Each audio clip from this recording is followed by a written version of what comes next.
പ്രമോദമേ തൻ വഴികൾ, ആയത്ര ആഴമിൽ തൻ സ്നേഹം, രുചിച്ചറിഞ്ഞിടം ഓരോ ദിനവും അതിന്റെ പാതയിൽ പിൻഗമിക്കാം. രുചിച്ചറിഞ്ഞിടം ഓരോ ദിനവും അതിന്റെ പാതയിൽ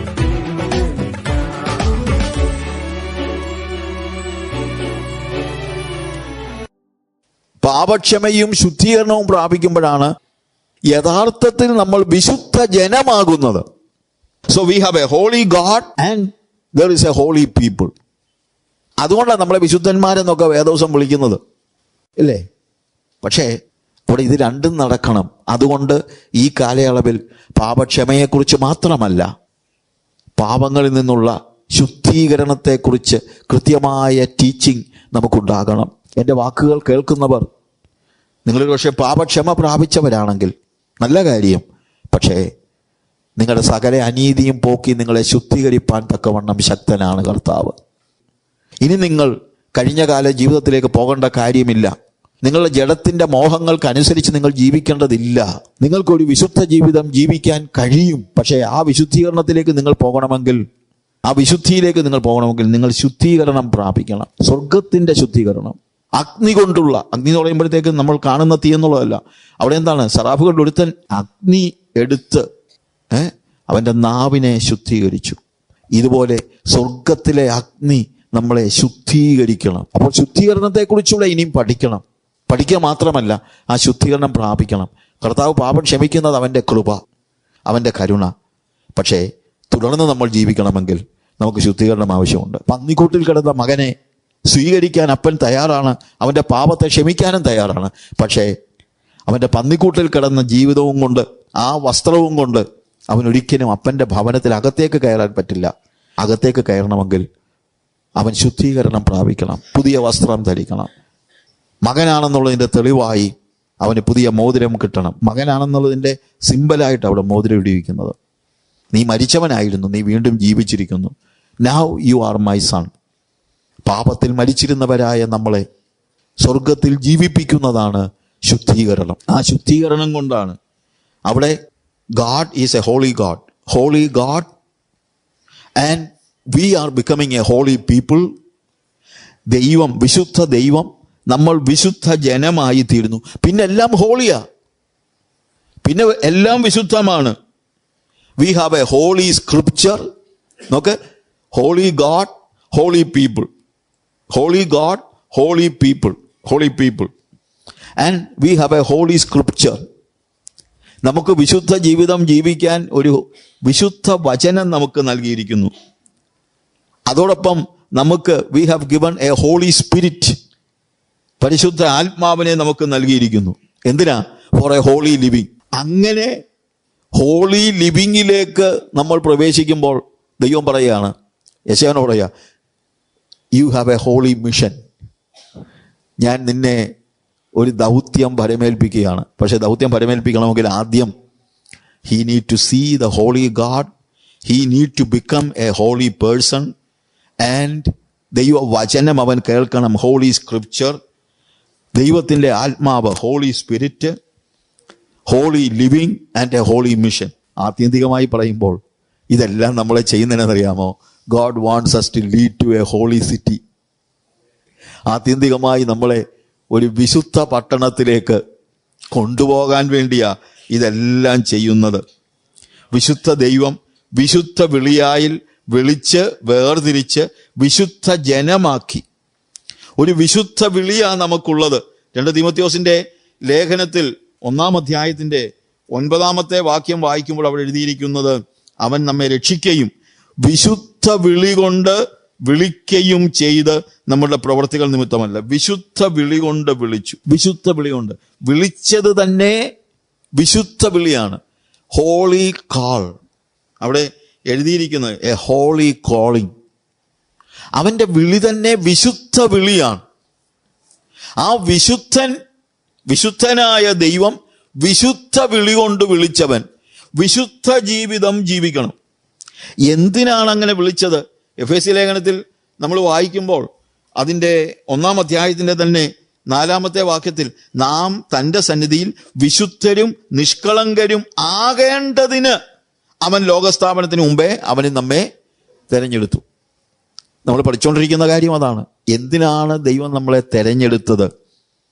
what is the desire of God about me when he was calling me?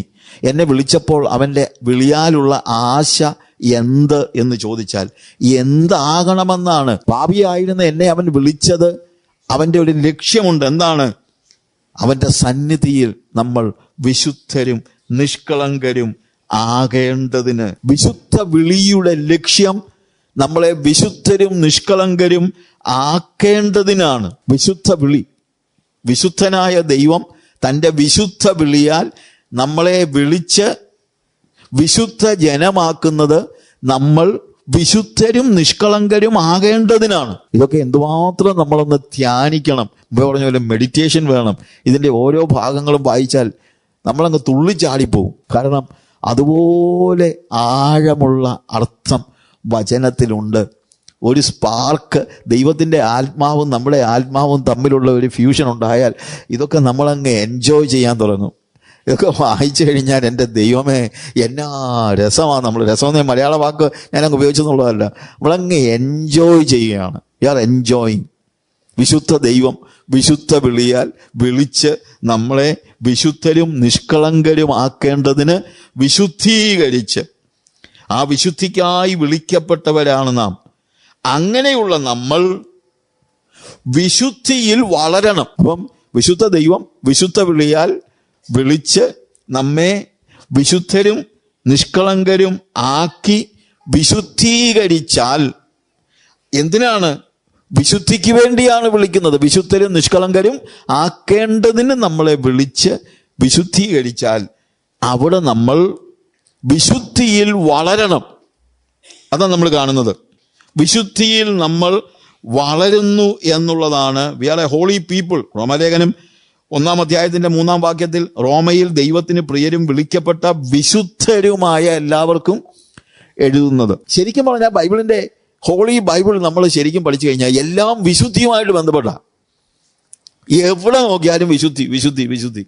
എന്നിട്ട് നമ്മളെന്താ ഇതിനെക്കുറിച്ചൊക്കെ പറയാത്തതെന്ന് എൻ്റെ ചിന്ത. വിശുദ്ധന്മാരായ ആളുകൾ അങ്ങനെ ആയിരിക്കണം കർത്താവ് ആഗ്രഹിക്കുന്നത്.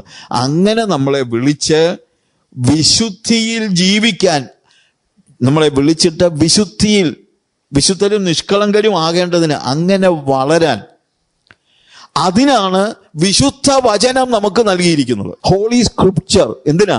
Four a holy living. വചനം കൊണ്ടാണ് നമ്മളെ ദൈവം ശുദ്ധീകരിക്കുന്നത്. കർത്താവ് യോഹന്നാന്റെ സുവിശേഷത്തിൽ അതിന്റെ 17-ാം അധ്യായത്തിൽ കർത്താവ് തന്നെ സംസാരിക്കുമ്പോൾ പറയുന്ന പ്രാർത്ഥനയിൽ കർത്താവ് പറയുന്നതായ ഒരു കാര്യമുണ്ടല്ലോ. അതിന്റെ 17-ാം വാക്യത്തിൽ 17 സത്യത്താൽ അവരെ വിശുദ്ധീകരിക്കണമേ, നിന്റെ വചനം സത്യം ആകുന്നു.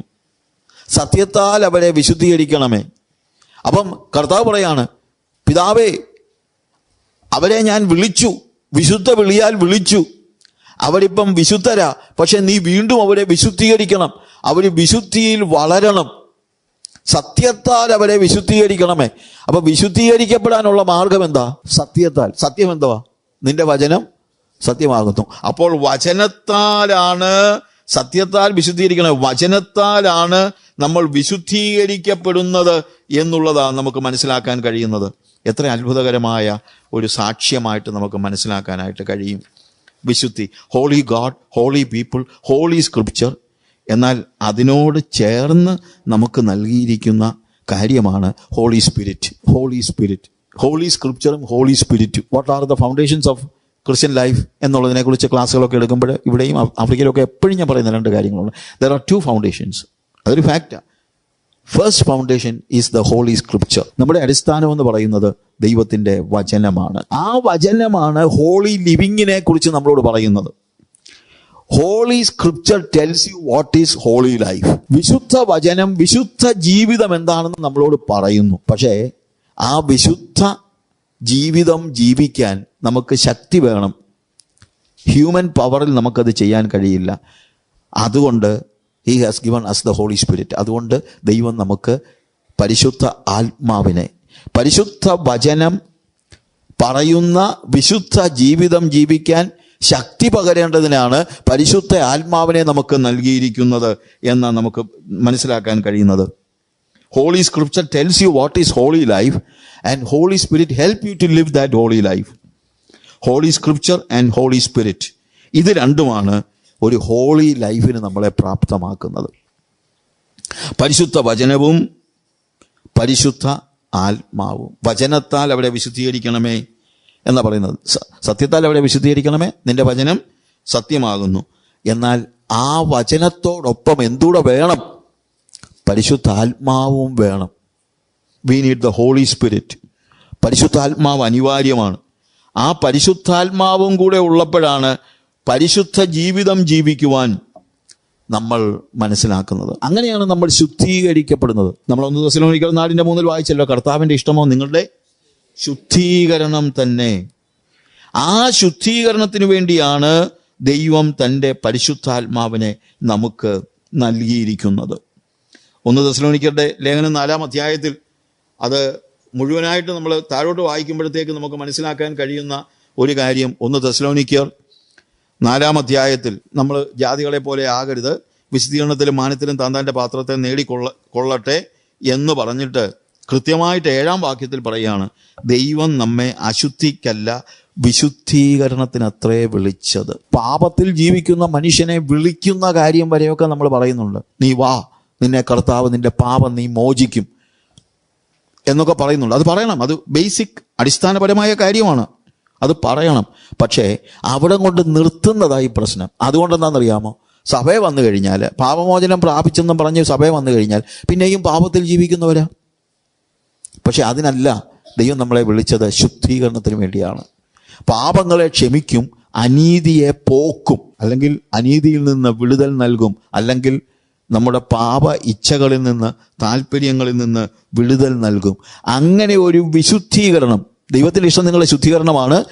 ആ വിശുദ്ധീകരണത്തിന് വേണ്ടിയാണ് കർത്താവ് നമ്മളെ വിളിച്ചത്.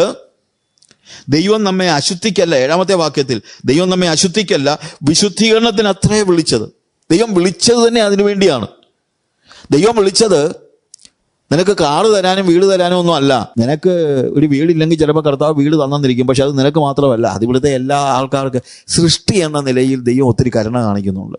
അതിപ്പോൾ നമ്മളോട് മാത്രമൊന്നുമല്ല, ഏത് മതത്തിൽപ്പെട്ടവരോടും ദൈവം കരുണ കാണിക്കുന്നുണ്ട്. രോഗികളായ ആളുകൾ നമുക്ക് തന്നെ ചിലപ്പം അവർ കരഞ്ഞ് പ്രാർത്ഥിച്ചു കഴിഞ്ഞാൽ ചിലപ്പോൾ ദൈവം വിടുതൽ കൊടുത്തെന്നിരിക്കും. അവൻ രക്ഷിക്കപ്പെട്ട് സ്നാനപ്പെട്ട് ആത്മസ്നാനം പ്രാപിച്ചെങ്കിലേ പറ്റുമെന്നൊന്നും പറഞ്ഞിട്ട് കാര്യമൊന്നുമില്ല. കാര്യം കർത്താവ് തന്നെ ഭൂമിയിലായിരുന്നപ്പോൾ കർത്താവ് സൗഖ്യമാക്കിയതിൽ നല്ലൊരു ശതമാനവും കർത്താവിൻ്റെ പിന്നാലെ പോയില്ല. കർത്താവിൻ്റെ പിന്നാലെ പോയിട്ടൊന്നും അല്ല സൗഖ്യമാക്കിയത്. അപ്പോൾ അങ്ങനെ രോഗസൗഖ്യം കിട്ടിയെന്നോ കാറ് കിട്ടിയെന്നോ വീട് കിട്ടിയെന്നോ ഒക്കെ പറഞ്ഞ് എന്തിനാണ് വിളിച്ചതെന്ന്, നിങ്ങളുടെ വിളിയാലുള്ള ആശ ഇന്നതെന്ന് നിങ്ങൾ തിരിച്ചറിയാതെ പോകരുത്. അതുകൊണ്ട് ഇനി ദൈവസഭയിൽ വിശുദ്ധിയെക്കുറിച്ചുള്ള ടീച്ചിങ്സ് വളരെ അനിവാര്യമായി വന്നിരിക്കുന്ന ഒരു കാലഘട്ടമാണ്.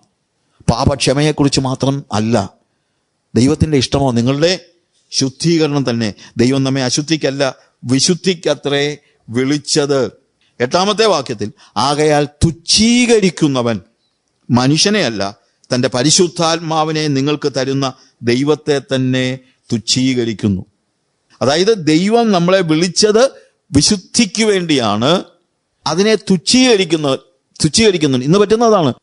ഇന്ന് ആ കോളിങ് നമ്മളങ്ങ് തുച്ഛീകരിക്കുക, അല്ലെങ്കിൽ അതിനെ സീരിയസ് ആയിട്ട് എടുക്കുന്നില്ല. തുച്ഛീകരിക്കാന്ന് പറഞ്ഞു കഴിഞ്ഞാൽ എതിർത്ത് പറയുകയൊന്നുമല്ല, അത് സീരിയസ് ആയിട്ട് എടുക്കുന്നില്ല. എന്നെ ദൈവം വിളിച്ചത് ഒരു വിശുദ്ധ ജീവിതത്തിന് വേണ്ടിയാണ്.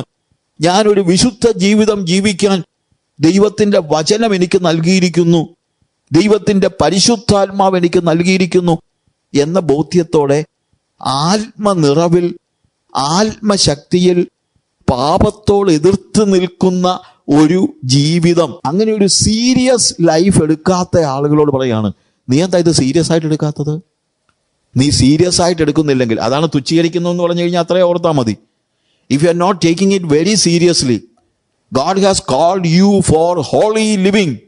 വിശുദ്ധ ജീവിതത്തിന് വേണ്ടിയാണ് നിന്നെ കർത്താവ് വിളിച്ചത്. അങ്ങനെ ആ വിശുദ്ധ ജീവിതം ജീവിക്കുവാൻ വേണ്ടി നിന്നെ തന്നെ ഏൽപ്പിച്ച് പൂർണ്ണമായും ആ ദൈവത്തിൻ്റെ ഇഷ്ടം നിർവഹിക്കുന്നതിന് വേണ്ടി നിനക്ക് തന്നത് പരിശുദ്ധാത്മാവിനെയാണ്. ആത്മശക്തിയാൽ മാത്രമേ ഒരു വിശുദ്ധ ജീവിതം ജീവിക്കാൻ കഴിയുള്ളൂ. പക്ഷെ നിനക്ക് ഹോളി സ്പിരിറ്റ് തന്നിട്ടുണ്ടെങ്കിൽ ആ ഹോളി സ്പിരിറ്റ് എന്ന് പറഞ്ഞുകൊണ്ട് കിടന്ന് ചാടി മറിഞ്ഞ് ബഹളമുണ്ടാക്കി എടുത്തടിച്ച പോലെ താഴെ വീണ പിന്നെ ഛർദ്ദിച്ചും പരിശുദ്ധാത്മാവ് വന്നാൽ ഛർദ്ദിക്കും എന്നൊക്കെ ചിലർ പറയുന്നത്. അങ്ങനെ ജീവിതം പോക്കുന്നവർ they are not taking Holy Spirit seriously. ആകയാൽ തുച്ഛീകരിക്കുന്നവൻ, വിശുദ്ധ ജീവിതത്തെ സീരിയസ് ആയിട്ട് എടുക്കാത്തവൻ. എൻ്റെ വചനം കേൾക്കുന്ന ഈ വചനം കേൾക്കുന്ന ആളുകളോട് ഞാൻ പറയട്ടെ, ടേക്ക് ഇറ്റ് വെരി സീരിയസ്ലി. വിശുദ്ധ ജീവിതത്തെ വളരെ സീരിയസ് ആയിട്ട് എടുക്കണം. അതിനെ സീരിയസ് ആയിട്ട് എടുക്കാത്തവൻ, വിശുദ്ധിയെ കാര്യമായിട്ട് എടുക്കാത്തവൻ, സെറ്റ് അസൈഡ് എന്നുള്ള വാക്കാണ് ഉപയോഗിച്ചിരിക്കുന്നത്, മാറ്റി നിർത്തുന്നവൻ, അവൻ മനുഷ്യനെ അല്ല. ചിലപ്പം പറയും, ചില പാർട്ടി ചില ആളുകളുണ്ട് വന്നു കഴിഞ്ഞ വിശുദ്ധ ജീവിതം വിശുദ്ധ ജീവിതം. നമ്മൾ മനുഷ്യരല്ലയോ? നമുക്കിപ്പോൾ അങ്ങനെയൊക്കെ അങ്ങോട്ട് ജീവിക്കാൻ പറ്റുമോ? ആരുണ്ട് ജീവിച്ചോര് അല്ലേ? അത് ഒത്തിരി കേൾക്കുന്നതാണ്. ഇപ്പം യേശു പറഞ്ഞ പോലെ ജീവിക്കുന്ന ആരെങ്കിലും ഉണ്ടോ? അത് നടക്കുന്ന കാര്യമൊന്നുമല്ലെന്ന്.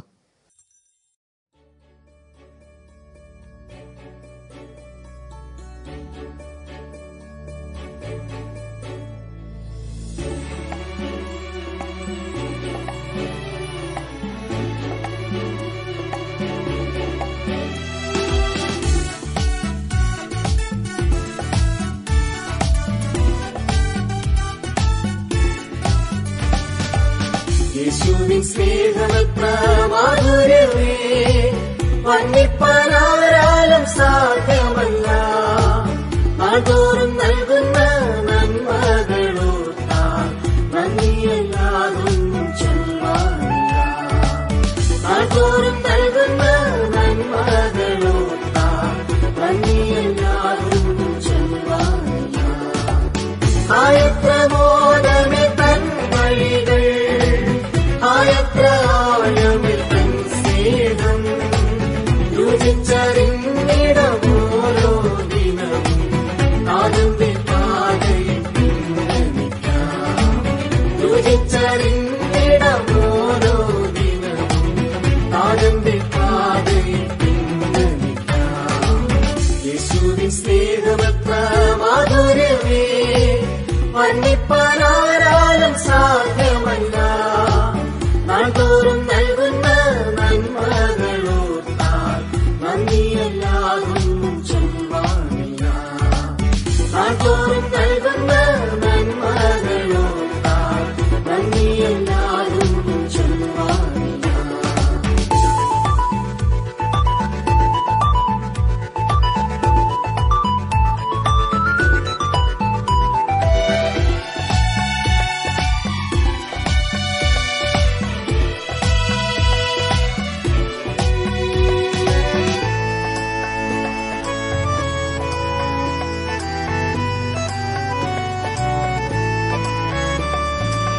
അമ്മയെപ്പോൾ നമ്മെ ആശ്ലേഷിക്കും, ചോദിക്കുന്നതെല്ലാം നൽകിയിടുന്നു. അമ്മയെപ്പോൾ നമ്മെ ആശ്ലേഷിക്കും, ചോദിക്കുന്നതെല്ലാം നൽകിയിടുന്നു. ആവശ്യങ്ങൾ ഒറ്റും അറിഞ്ഞിടുന്നു. അവൻ എല്ലാ നാളും നമ്മെ പോഷിപ്പിക്കും. ആവശ്യങ്ങൾ ഒറ്റും അറിഞ്ഞിടുന്നു. എല്ലാ നാളും നമ്മെ പോഷിപ്പിക്കും. ആയത്ര മോദമേ തൻ വഴികൾ, ആയത്ര ആഴമിൽ തൻ സ്നേഹം, രുചിച്ചറിഞ്ഞിടം ഓരോ ദിനവും നാഥന്റെ പാതയിൽ പിൻഗമിക്കാം. രുചിച്ചറിഞ്ഞിടം ഓരോ ദിനവും നാഥന്റെ പാതയിൽ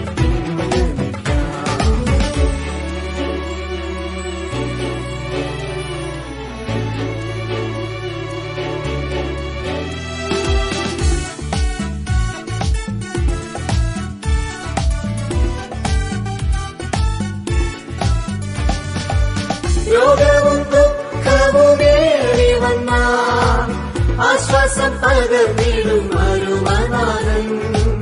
രോഗവും ദുഃഖവുമേറി വന്നാൽ ആശ്വാസം പകർന്നിടും അരുമനാഥൻ. മനന്നും ഭൂമിയിൽ കരഞ്ഞിടുമ്പോൾ അവൻ കണ്ണുനീരെല്ലാം തുടച്ചിടുന്നേ.